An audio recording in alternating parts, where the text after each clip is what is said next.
welcome to another episode of Upstate Archives. My name is Kristina. I'm a digital producer here at News 10, and each week I sit down with local experts to dig into the Capital Region and New York State's fascinating history. This week I am joined by Aaron Noble, the curator of political and military history at the New York State Museum, and we are approaching the 250th birthday of America, so I felt like that he would be the perfect person to bring on to talk about some Revolutionary War stuff. Thank you so much for joining me this week. Thank you for having me. Of course. So just to jump in here, I mean, like I said, 250th is coming up, all things Revolutionary War right now. And we are going to be looking a little bit out of the Capital Region specifically. We're going to be going to West Point, which if you grew up here in New York State, if you know anything probably about New York, you know about West Point. And specifically the plot to surrender West Point to the British and a medallion or a medal that came out of it. But before we get into all that, can you just take us back to the Revolutionary War? What, was going on at this specific point when West Point was really, the topic of conversation? Just take us back and give us a little bit of context. So the plot around West Point happens in September of 1780. So this is 5 years into the American Revolution, the American War for Independence. At that point, it's a grueling 5 years. There's been fighting and a lot of suffering on both sides. New York has been kind of the central battleground for a lot of that war. This is 3 years after the American victory at the Battle of Saratoga. By 1780, a lot of the active campaigning and a lot of the fighting has actually shifted to the South. The British kind of changed their focus around 1778, 1779, thinking that they can pacify the South. There's this perception amongst British commanders that the South has a higher percentage of loyalists, that if they can place British troops in the southern theater, they can reinstall loyalist governments in these southern colonies and then kind of move north and pressure Washington, General Washington there. So there's a lot of trepidation. The British campaign in the South has gone incredibly well. There have been kind of victory after victory. So by May of 1780, Charleston, South Carolina falls. And this is probably the worst defeat for the American cause, the rebel cause, in the entire war. Charleston's the fourth largest city. It's a major shipping port, and it's incredibly strategically important in terms of its the British connection to its Caribbean colonies.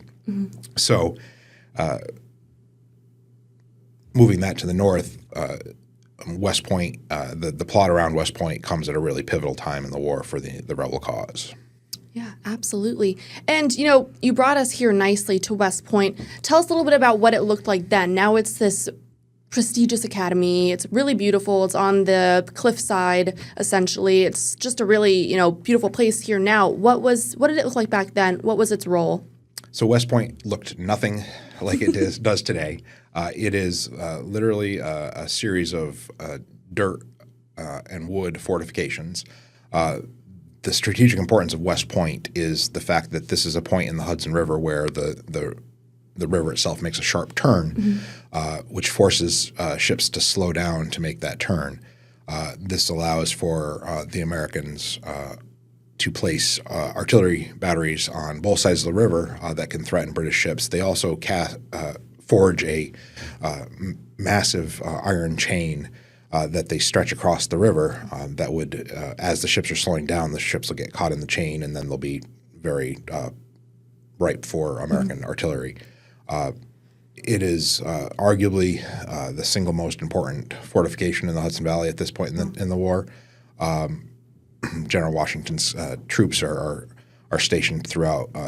New York City had fallen in 1776, and Washington and the Continental Army are camped outside, kind of north of the city, just kind of waiting and biding their time because Washington is really obsessed with attempting to retake New York. The failed campaign in 1777 by General Burgoyne that ends at Saratoga highlighted the importance of the Hudson Valley. The British, both sides recognized that if the British control the Hudson River, they will be able to separate the New England colonies from the rest of the colonies and really weaken the war effort. Wow. So West Point is this critical bastion for the rebels. Gotcha. Okay. It's kind of crazy for me to realize that this place that I've grown up in was played such an important role back then. So who were some big names at West Point at that time? Like, who was there specifically? Who was like some leaders that were there?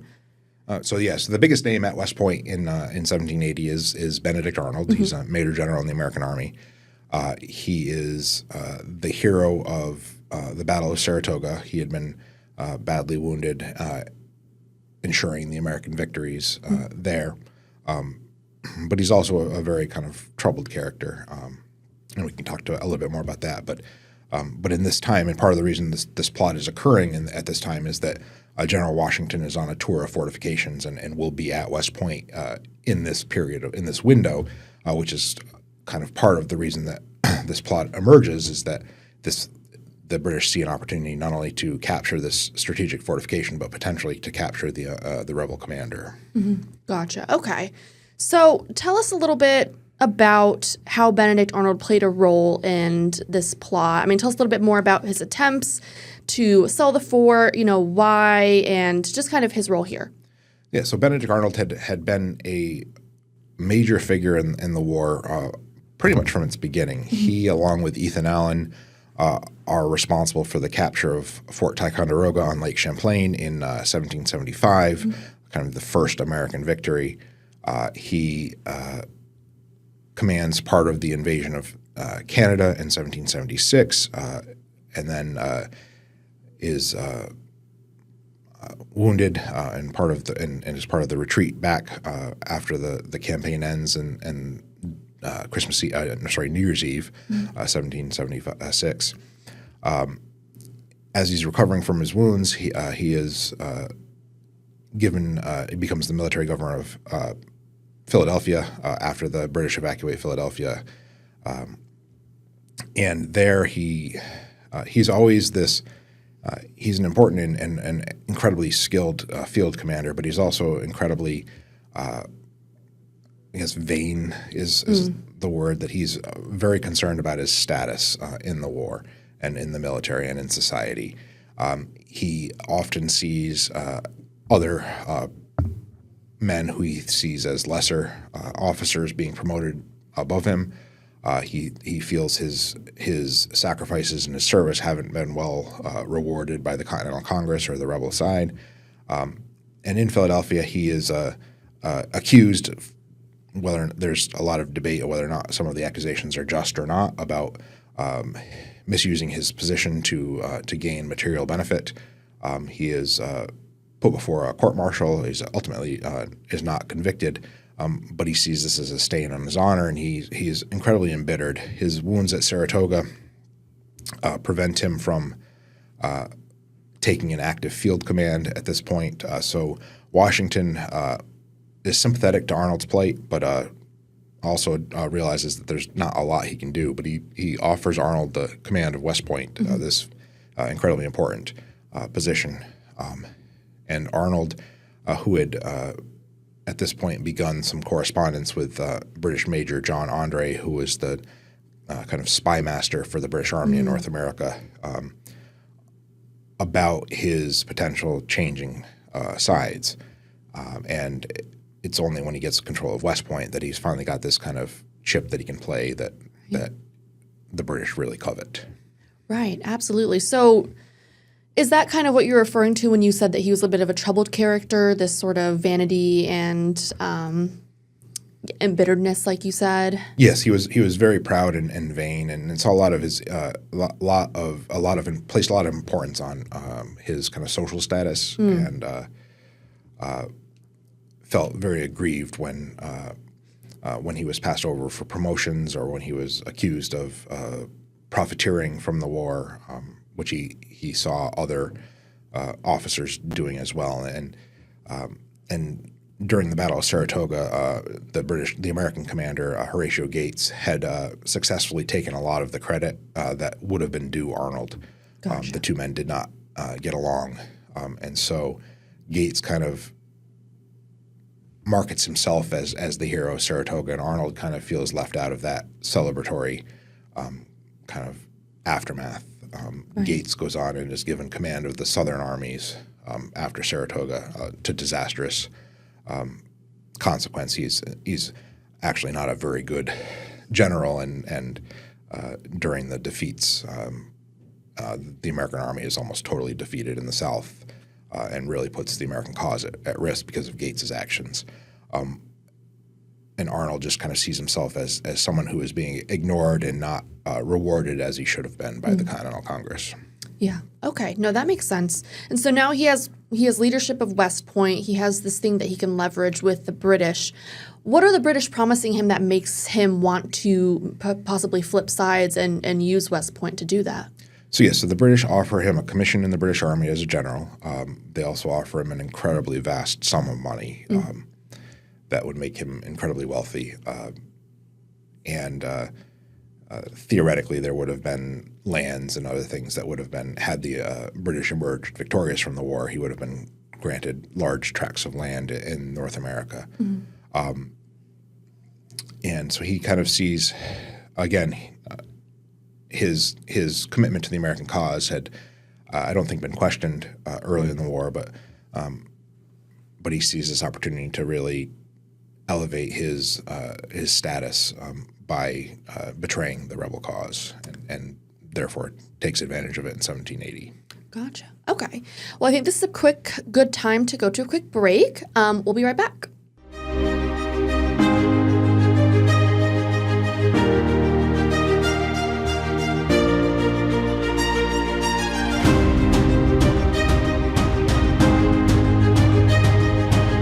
Hi, thank you for sticking with us here at Upstate Archives. We've just been talking about the plot of West Point and Benedict Arnold's plan to try to give it to the British. So how far did this plan get? How close did it come to Benedict Arnold surrendering West Point to the British forces? It was incredibly close. It was so on the evening of September 23rd, 1780, the British ship Vulture sails north out of New York City with Major Andre on board. Andre is rowed ashore and meets at a farmhouse near West Point with General Arnold. At that meeting, Benedict Arnold presents Andre with pretty much all of the information you would need about the number of troops, the types of artillery, the placements of artillery, kind of what would be done in the case of alarm, and all of the kind of the plans and the responses that West Point had for the anticipated British attack. The intent of that night was that Andre would then row back to the Vulture, go back to New York City and present this information to General Sir Henry Clinton, the British commander in New York, and then the British would conceivably have then moved on West Point.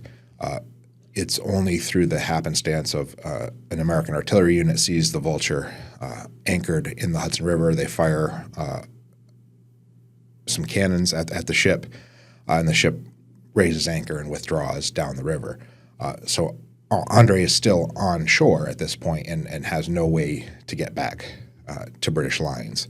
Arnold then provides him with civilian clothes and forged passes under assumed aliases that would allow Andre to pass by foot through Westchester County, which is kind of no man's land between the two, the British and the rebel armies, and make his way back to New York City on land.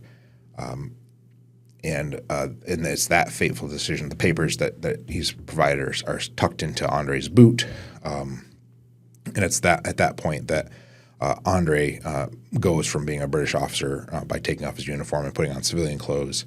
He becomes and can be seen as a spy, and so he sets off on foot south and is at some point on the road confronted by three Westchester County militiamen, Isaac Van Wart, John Paulding, and David Williams. There are a number of accounts and various kind of versions of what happens, and there's a lot of debate over kind of the motivations of the militiamen. But in the encounter, Andre raises their suspicions. They search him. They find the papers, and maybe not knowing what they've encountered, they bring him to the commanding officer of the Continental Army in the area. Right. Okay. And these papers, I have some photos of them up here. Can you just explain what this is specifically? So this is one of the passes, and it's a pass permitting John Anderson, who was a local farmer that had Arnold had recruited to escort Andre part of the way south. Gotcha. But again, it's very clearly like Benedict Arnold's signature is right there, and so these passes are found with Andre when he's captured, and so it directly implicates Benedict Arnold in this kind of plot. Gotcha. And I also have these. Can you explain what this document is? It was noted as like the West Point readouts. Okay. All right. So this document is highlighting and describing the redoubts, which are the kind of fortifications of West Point. Okay. So these are places where they would have placed artillery or soldiers. They would have been kind of what we would think of as forts or entrenchments that would have protected the soldiers manning those. So they would have been elevated walls or ramparts that were mostly made of dirt and logs. Gotcha. Okay.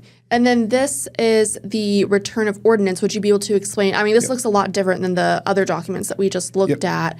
Would you be able to explain what specifically is going on here and is being noted? Yeah. So the return of ordnance is very simply it's a list of all of the cannons and artillery that are present at West Point at the time. So it tells anyone who has it. So that in this case, the British, it tells the British what types of guns, what size cannons the Americans have.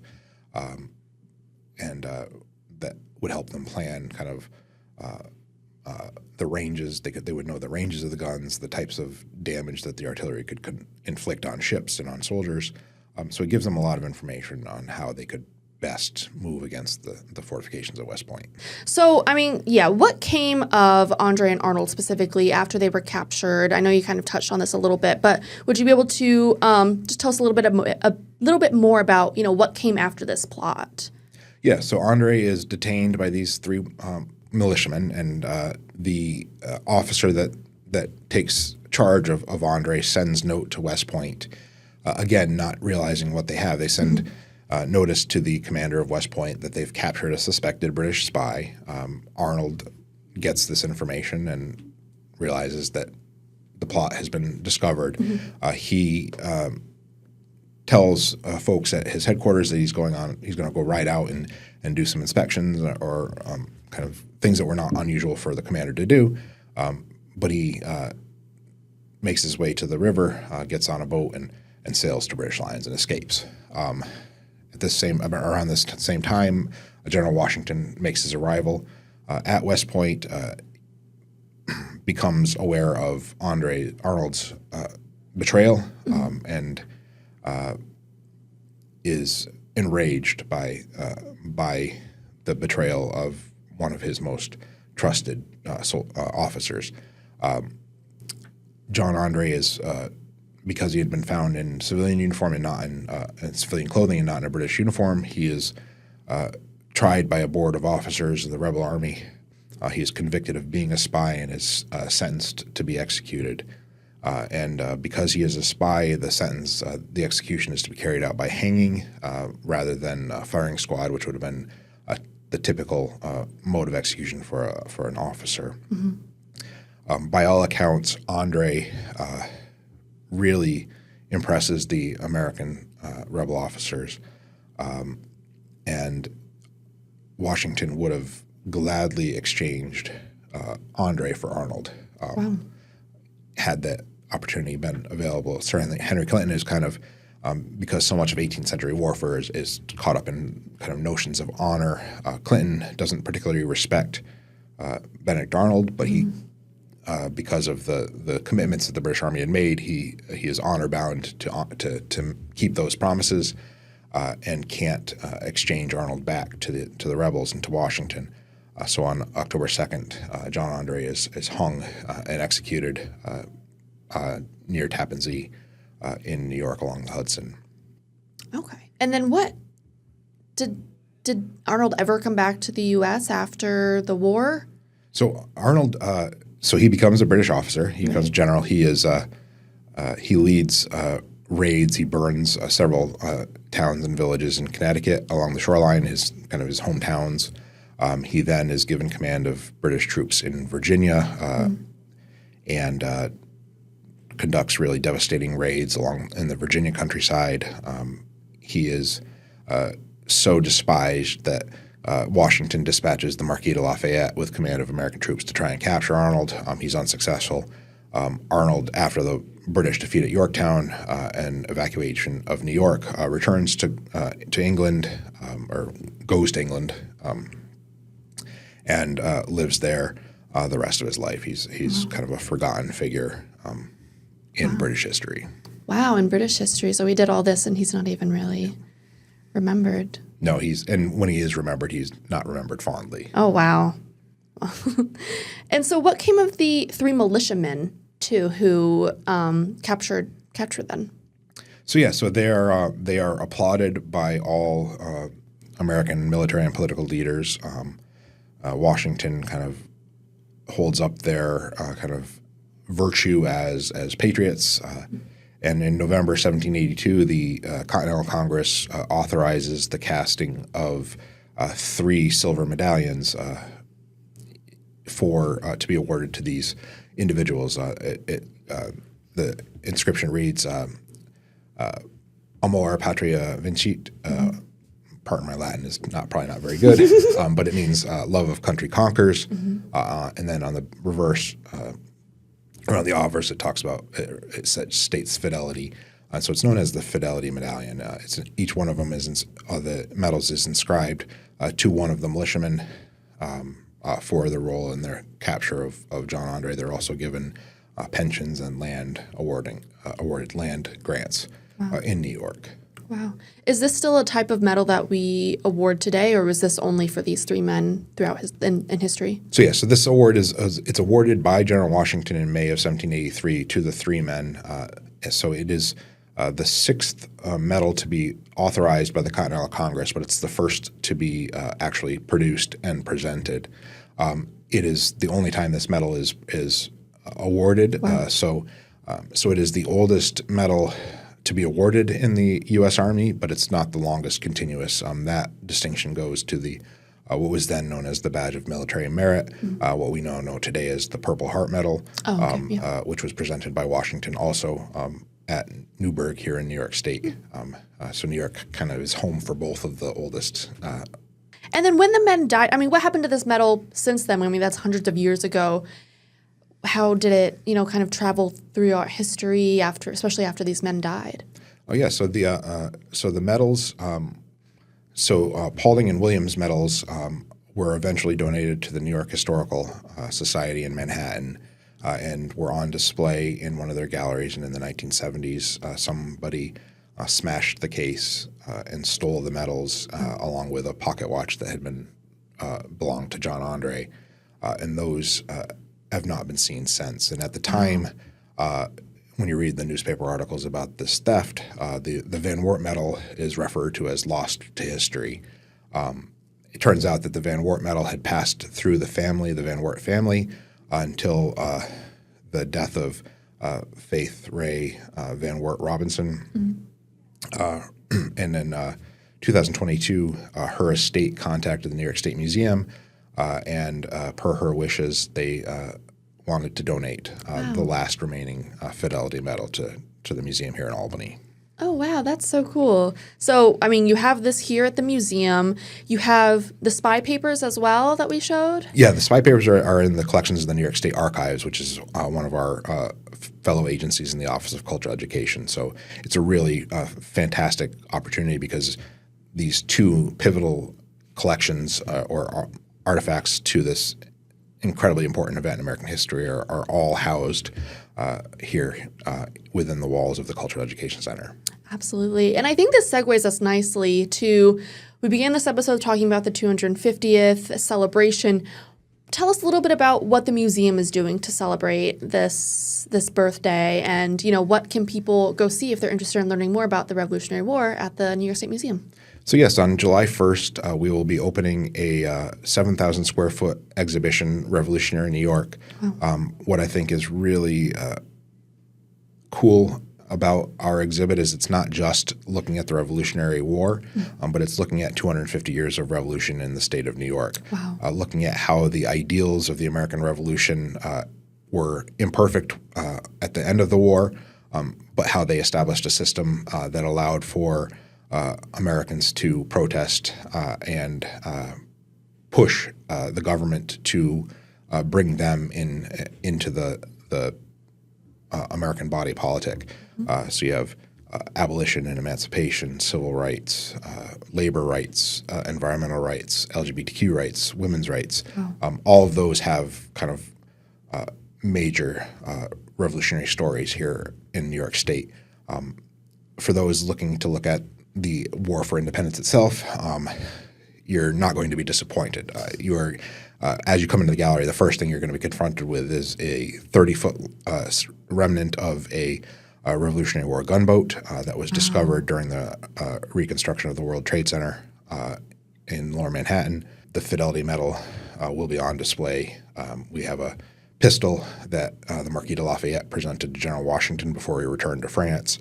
And we also really highlight and bring out stories that people are probably not as familiar with. We worked with a really terrific Indigenous Advisory Council to identify Indigenous stories and the incredibly important role that Indigenous nations played in the War for Independence on both the American and the British side, and the often devastating consequences that participation in the war had on these nations, but also the fact that the resilience of the Indigenous peoples to continue, and that they're still here and they're still thriving here in the state of New York. So there is so much that we're cramming into. 7,000 feet seems like a really big space until you actually try and tell the full history of New York State. That sounds awesome. And I think the beautiful thing is and I feel like it's unexpected when you hear about all of that and how much you can learn here, and learn that the New York State Museum is completely free to go see and to enter into. And so that just sounds so awesome. And I'm excited to go see it. That's amazing. How long will it be on display? It will be up for 3 years. So. Oh, 3 years. Wow. Okay. Well, thank you so much, Aaron, for joining me today. I learned a lot, and it was just so fascinating to hear about how important of a role this place that we call home, and I feel like sometimes seems like it's not too exciting to the average person, but was actually really important to our history. So thank you so much. Thank you. Thank you all for joining us here for another episode of Upstate Archives. We'll see you next week.